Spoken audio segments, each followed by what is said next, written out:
Good morning 10th class बच्चों। आज हम आपको आपके लेसन 5 जैव प्रक्रम का जो लास्ट टॉपिक है उत्सर्जन क्रिया एक्सक्रीशन इन ह्यूमंस के बारे में समझाएंगे। ये बहुत छोटा चैप्टर है। चैप्टर क्या कहें, टॉपिक है बच्चों, लास्ट टॉपिक है।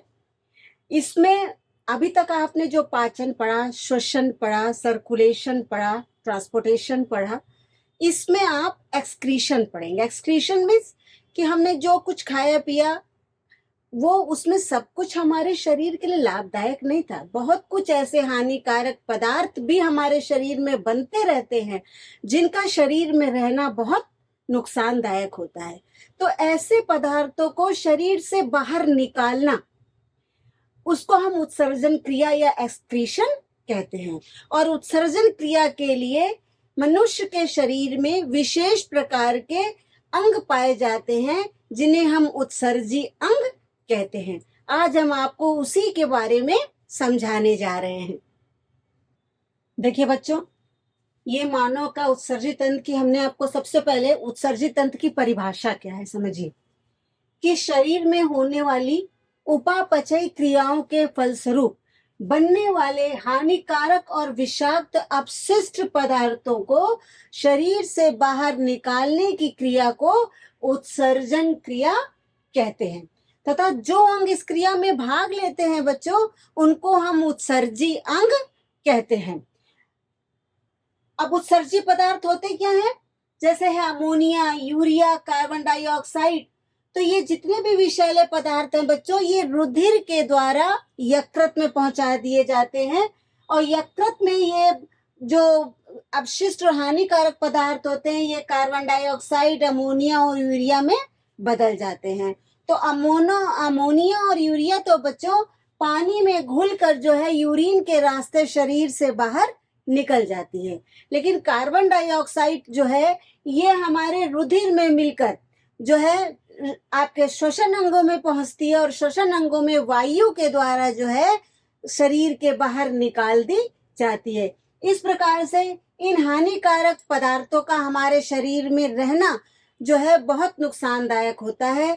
तो इसको शरीर से बाहर निकालने का कार्य मनुष्य उत्सर्जी अंगों में एक जोड़ी वृक्क जिनको कहते हैं किडनी, ये किडनी जो हमारी उदर गुहा में वर्टिबल कॉलम के दोनों साइड राइट एंड लेफ्ट जो है सिचुएटेड रहती है। और इस किडनी की जो का आकार है बच्चों वो सेम के बीच का आकार होता है। तथा इसी से जो है किडनी से ही आपके पास जो है वो यूरिनरी डक्ट निकली होती है बच्चों, जिसका चित्र आपको अभी हम समझाएंगे। अभी केवल आप इस किडनी या वृक्क की जो है आंतरिक संरचना देख लीजिए बच्चों। ये किडनी है, ये सेम के बीच के आकार की है। इसका बाहरी भाग बच्चों कॉर्टेक्स कहलाता है और कॉर्टेक्स से थोड़ा अंदर वाला भाग मेडुला कहलाता है। तथा इसमें ये अंदर का हिस्सा इसका पेल्विस कहलाता है। इसमें वृक्कीय धमनी और वृक्कीय शिरा, रक्त को लाने और रक्त को ले जाने के लिए वृक्कीय धमनी और वृक्कीय शिरा पाई जाती हैं, जो किडनी के जो है आपके पेल्विस वाले सिरे से जुड़ी रहती हैं। तो ये बच्चों आपकी किडनी की आंतरिक संरचना है।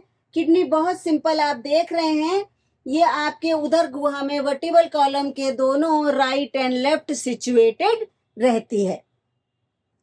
देखिए बच्चों 10th क्लास, हमने ये 2 डायग्राम बनाए हैं।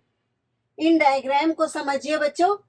ये जो डायग्राम है ये मनुष्य के उत्सर्जी अंग है।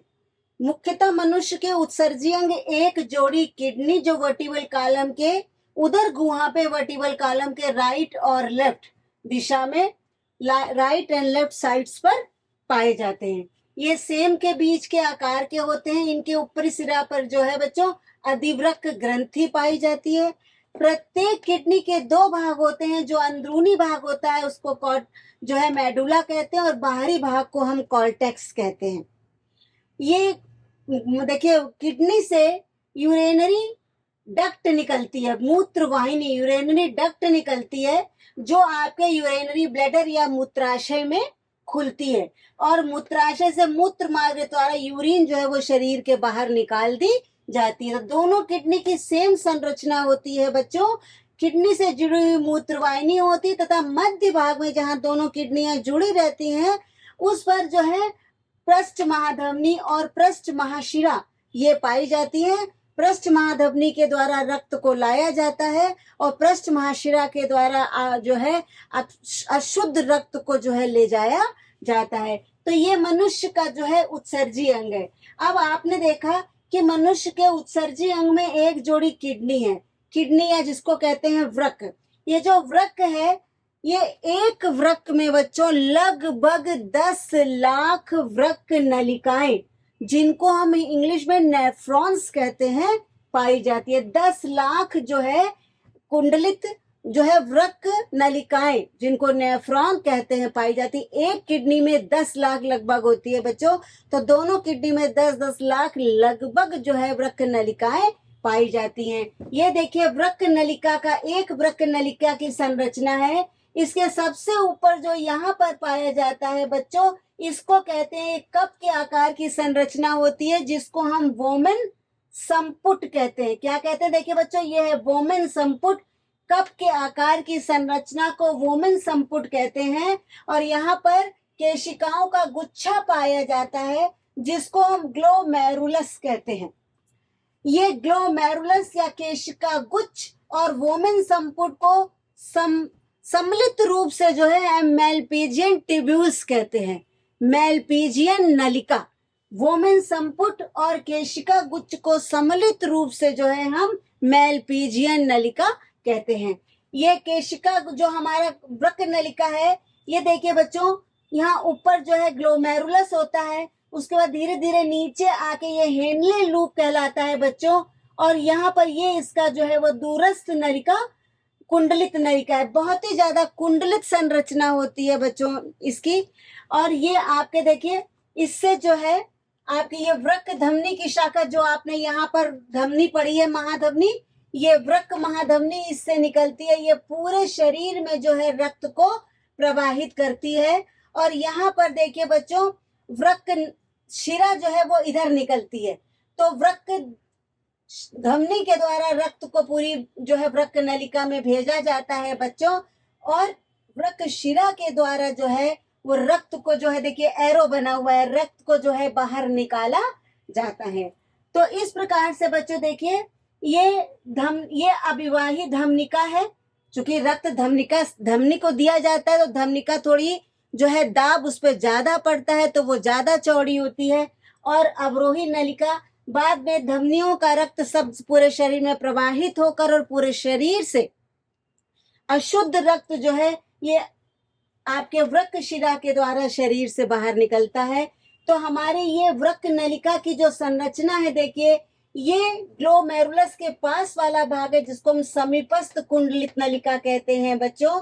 और ये जो है दूर वाला ये भाग है, इसलिए इसको दूरस्थ कुंडलित नलिका कहा जाता है। तो ये एक केशिका गुच्छ पूरा वृक्क नलिका या इसको नेफ्रॉन्स कहते हैं की संरचना है बच्चों। थोड़ी सी आपको लग रहा होगा कैसे ये कुंडलित होती है, बहुत ज्यादा कुंडल्स बने होते हैं, ट्विस्टेड होती है। इस वजह से जगह जगह आप इसकी जो है, बस आप ब्लड का फ्लो देखिए, धमनी से नीचे जाता है, ऊपर से होता होता फिर ये शिरा के द्वारा बाहर निकल जाता है। तो इस प्रकार से जो है बच्चों ये धमनी की हमारी संरचना होती है। जो हमारी किडनी होती है बच्चों, ये 10 सेंटीमीटर लंबी, इस किडनी का जो आकार है वो है 10 सेंटीमीटर लंबा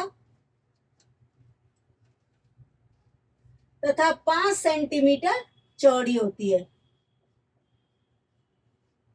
ये हमारी किडनी का आकार है, 10 सेंटीमीटर लंबी तथा 5 सेंटीमीटर चौड़ी।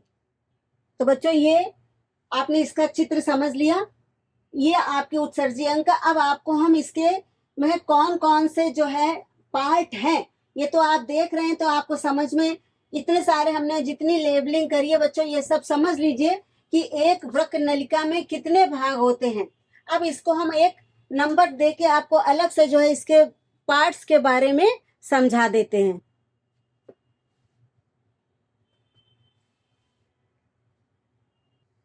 देखिए बच्चों, जो एक ये नेफ्रॉन का चित्र है, एक वृक्क नलिका या नेफ्रॉन किन किन भागों से मिलकर बनी होती है? देखिए, सबसे पहले बच्चों, जो नेफ्रॉन है ये वृक्क की रचनात्मक तथा क्रियात्मक इकाई है। किडनी में जो ये नेफ्रॉन्स पाए जाते हैं, ये 8 से 10 लाख जो है नेफ्रॉन्स प्रत्येक किडनी में पाए जाते हैं, और ये इनकी रचनात्मक और क्रियात्मक इकाई होती है बच्चों। जो हमारी एक नेफ्रॉन है, ये नंबर 1 वोमेन संपुट, जो देखिए ऊपर का भाग है, हमने आपको दिखाया था, ये वोमेन संपुट है बच्चों। और वोमेन संपुट जो प्याले नुमा संरचना होती है उसको हम वोमेन संपुट कहते हैं बच्चों। ये देखिए एरो से बना हुआ है ये वोमेन संपुट। और जो आपकी इसके अंदर, इस वोमेन संपुट के अंदर केशिका गुच्छ पाए जाते हैं। तो पहला हमारा हो गया वोमेन संपुट, दूसरा हो गया केशिका गुच्छ, और वोमेन संपुट और केशिका गुच्छ को कंबाइंड रूप से कहते हैं मेलपीजियन नलिका। जो वोमेन संपुट और केशिका गुच्छ का दोनों हिस्सा मिल जाता है उसको हम मेलपीजियन नलिका कहते हैं बच्चों। और ये मेलपीजियन नलिका का जो ये निचला भाग होता है इसको हम ग्रीवा कहते हैं। ये भाग ग्रीवा कहलाता है। ये कुंडलित नलिका होती है बच्चों। मेलपीजियन नलिका के पास वाला जो हिस्सा होता है उसको समीपस्थ जो है कुंडलित नलिका कहते हैं। ये है समीपस्थ कुंडलित नलिका। ये देखिए हमने ऊपर दिया, ये इसके पास है ये पूरी नलिका, तो इसको हम समीपस्थ कुंडलित नलिका कहते हैं बच्चों। ये इस तरीके से एरो बना है, ये समीपस्थ कुंडलित नलिका है। ये समीपस्थ कुंडलित नलिका में जो है बहुत सारे विलाई या रसांकुर होते हैं इसकी दीवार में। इस प्रकार से रसांकुर बने होते हैं जिससे इसका क्षेत्रफल बहुत बढ़ जाता है। ये रसांकुर के कारण जो है इसकी अवशोषण की क्षमता बच्चों बढ़ जाती है। दूसरा बच्चों, इसके बाद यहाँ देखिए ये यू शेप होता है, इसको हेनले लूप कहते हैं। ये जो हेनले लूप होता है ये किडनी के मेडुला वाले भाग में पाया जाता है बच्चों। और यहाँ पर यूरिन में जो पानी होता है वो निकाल दिया जाता है, अर्थात यूरिन के कंसंट्रेशन को निर्धारित किया जाता है, नियमन किया जाता है। कहाँ पर बच्चों? हेनले लूप में। हेनले लूप से जो है ये ऊपर की तरफ जब द्रव पहुंचता है तो इसको कहते हैं दूरस्थ कुंडलित नलिका। जो दूरस्थ कुंडलित नलिका होती है इसको हम मूत्र संग्रही नलिका भी कहते हैं। ये जो है इसको हम दूरस्थ कुंडलित नलिका को मूत्र नलिका संग्रह भी कहते हैं। और ये किडनी के जो वृक्क नलिका होती है उसके बलकुट में पाया जाता है बच्चों। और यहाँ पर जो है यूरिन से जितना ज्यादा यूरिन में जल होता है उसका रीएब्जॉर्प्शन कर लिया जाता है ताकि शरीर में पानी की कमी ना हो। तो इसलिए जो एक्स्ट्रा वाटर होता है यूरिन से उसको रीएब्जॉर्ब कर लिया जाता है और यूरिन को शरीर से बाहर निकाल दिया जाता है। इस प्रकार से ये आपके एक वृक्क नलिका का चित्र है। वृक्क नलिका 6 भागों से मिलकर बनी होती है बच्चों। वोमेन संपुट, केशिका गुच्छ, मेलपीजियन नलिका, समीपस्थ कुंडलित नलिका, दूर हेनले लूप, बीच का पोर्शन हेनले लूप, दूरस्थ कुंडलित रूपा, ऊपर का हिस्सा दूरस्थ कुंडलित नलिका होती है। दूरस्थ कुंडलित नलिका को हम मूत्र संग्रही नलिका भी कहते हैं।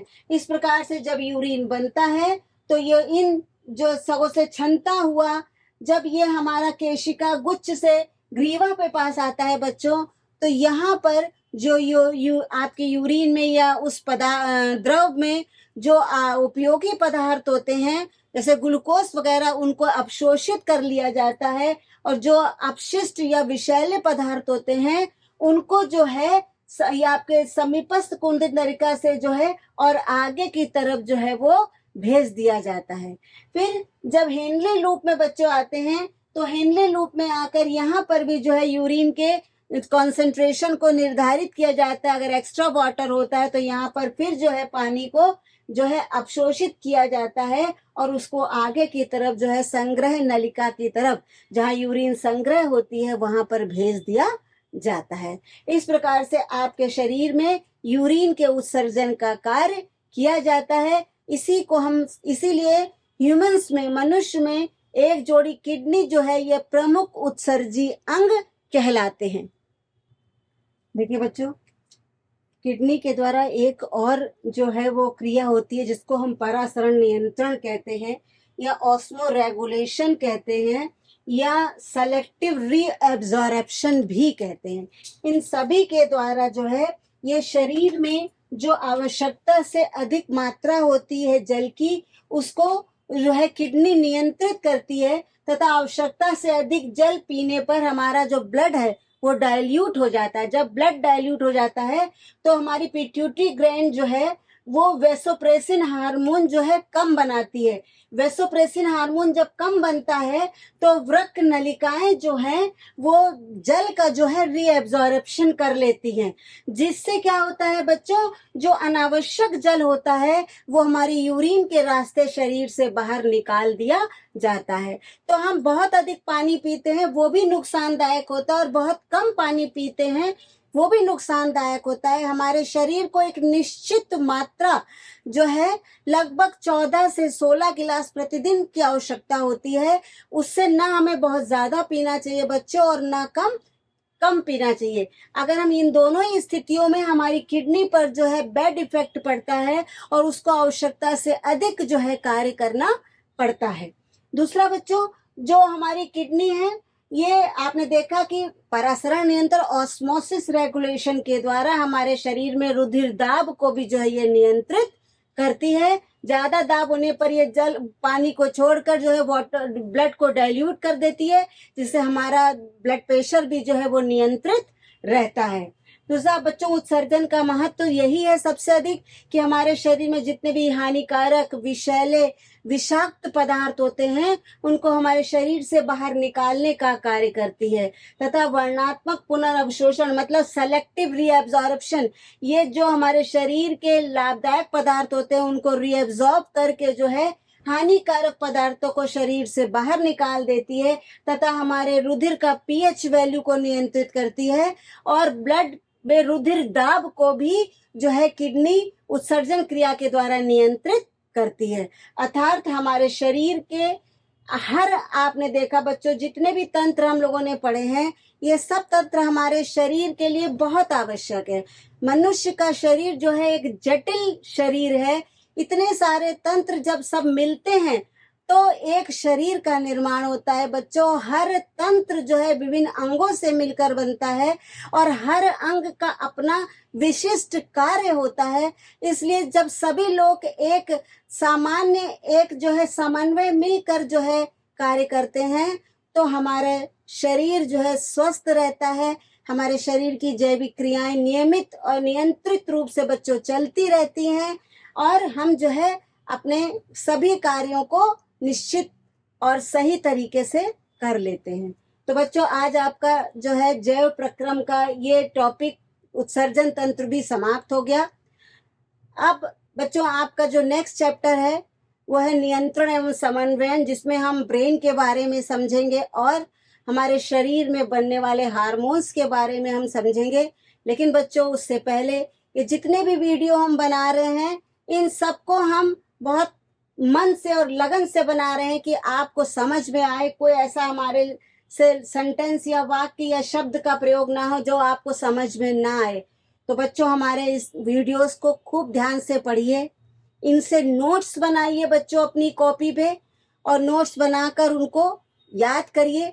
आपके बोर्ड एग्जाम में बहुत मदद मिलेगी बच्चों। लेकिन हमारे चैनल को लाइक करिए बच्चों, शेयर करिए और सब्सक्राइब करिए। अपने सभी दोस्तों को हमारे इन वीडियोस के बारे में बताइए, ताकि आप सभी जो है बच्चों का इस वीडियो के माध्यम से जो है हम चाहते हैं कि फायदा हो और आप बोर्ड एग्जाम में अच्छे से अच्छे नंबरों से पास हों बच्चों। बस आज यहीं पर हम इस वीडियो को समाप्त करते हैं। अब हम नेक्स्ट वीडियो पे फिर मिलेंगे बच्चों। Bye bye.